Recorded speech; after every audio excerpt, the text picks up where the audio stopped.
Hey guys, what's up? It's me, Legit. So in this week's video, I'm going to be showing you some footage from a guy who had his bike stolen, and we're going to be trying to find out how to spot a bike thief. So we're going to watch this footage together and see exactly how a bike thief operates. The date is Friday the 13th of September. It's very warm, and straight away I'm sure you're going to see this guy in the blue hooded jacket, hat on, big rucksack on. Look at the other people around on the road at the moment. They're wearing short sleeve shirts, mostly one layer of clothing. This guy's probably got at least a shirt on and a hoodie on to conceal his identity, along with that hat and the hood that you can pull over. He's spotted this bike underneath the concealment of this wall, which is helping him commit this crime because he's almost covered from the public. They're not really going to be able to see him from this angle compared if he'd put his bike over here per se. So he's now checking out the bike's security. It's got a little chain on it. He's decided this is for him. He's going to have one last swivel around, look to see if anyone's trying to check him out, and now he's going to commit. This is when he's at his most vulnerable. Whoever's watching these cameras, the security of this establishment should be checking this guy out, raising red flags, and calling the police.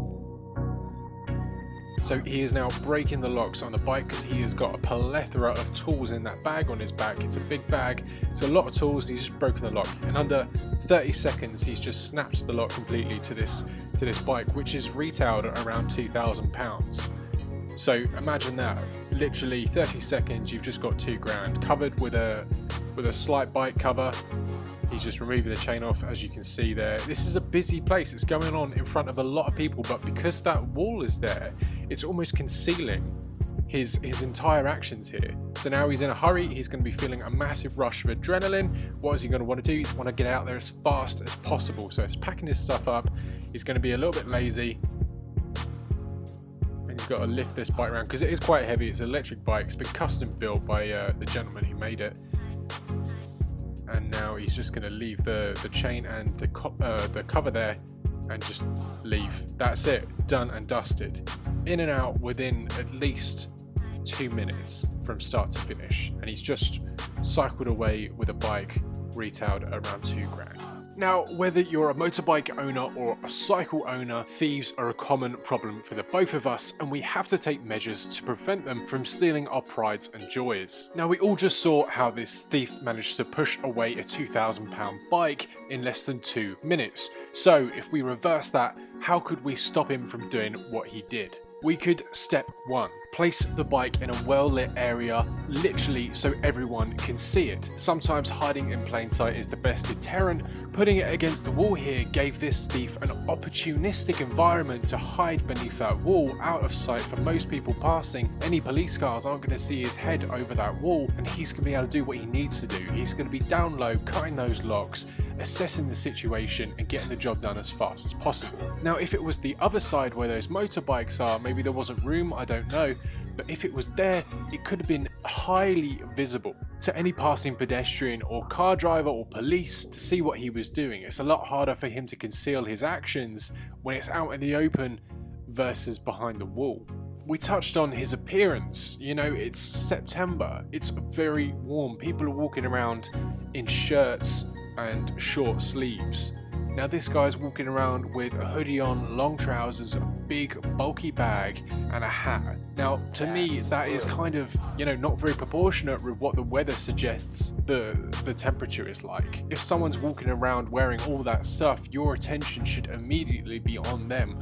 Why are they doing that? Why are they wearing that stuff? It's not necessary. Although, as we've seen, this bike did have locks on, they were defeated very quickly. The solution to that, as you'll see many times with interviews with thieves, is the more locks you have on a bike, the bigger the deterrent to the thief. Obviously, I'm really sorry to see this has happened to this gentleman, and if you want to go support him, go down into the links in the description and click on his GoFundMe page. I'd really appreciate it. Lessons from this going forward to all of us are to make sure we lock our things securely in a place where they aren't hidden or can be used to enable thieves to hide themselves in, and to always add an alarm. Now, I think if an audible alarm like a disc lock or something was added to this bike, a tamper alarm, that screaming alarm would have alerted all of those people around there, and that pressure from that may have just got this thief to run away and leave the bike and think, it, it's too much, it's too hot to handle. Now guys, as always, I'd love to hear your suggestions on this. What do you think this guy could have done better? Where do you think his flaws were? Do you agree with me? Do you think he shouldn't have had it behind that wall? Or what, should he have taken it into his office, had it work in there? I don't know, let me know what you think down in those comments below. As always guys, you've been awesome, I've been legit, I'll see you in the next one.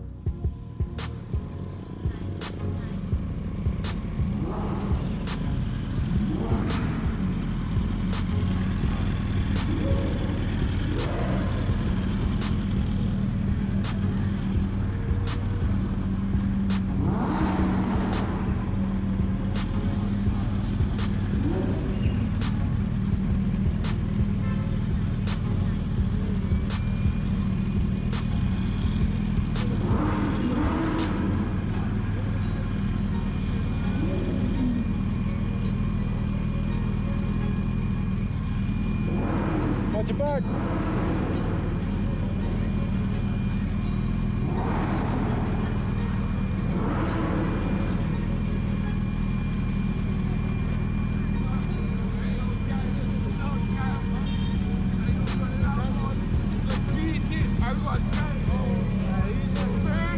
Here, brother.